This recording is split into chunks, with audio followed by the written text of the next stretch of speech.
All right, everybody, welcome back. Today we are here at our car hauler and our Harbor Freight winch. Old Faithful here is finally given out.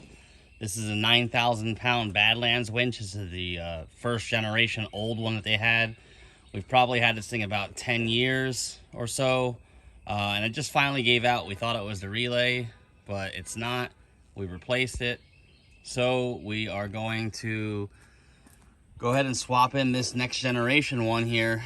This is the 12,000 pound Badland ZXR. Now they have an Apex winch, which is the next level up from this.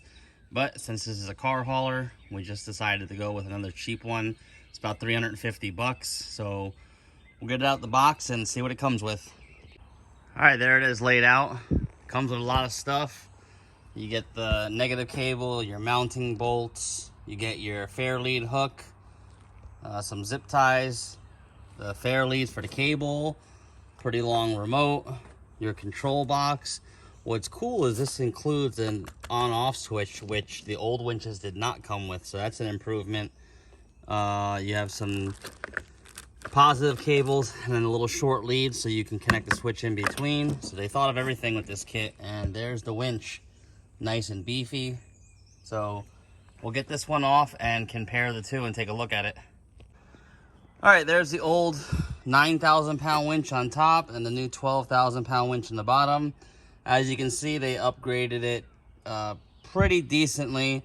I mean, they're about the same size. I'm sure that the motor's all the same in there. They did some type of gear reduction or something, but this cage is probably the biggest improvement here to keep this thing very rigid, because a lot of people were complaining about these things cracking. But you got to have a good base plate to add it to. So you see we have this Badland winch plate here. Not sure if they still sell it, but it's a heavy duty thick piece. We bolted and welded it onto the trailer, and it holds the winch pretty fine. So we're gonna get the new winch sitting there and everything should bolt right up. All right, we got it finally installed here. Got the switch up there on the battery. Got the winch hooked up to the truck. And we're gonna try and pull it on here, but we're gonna end the video here, and we'll do a little short to show how this thing works. Thanks for watching. Please subscribe.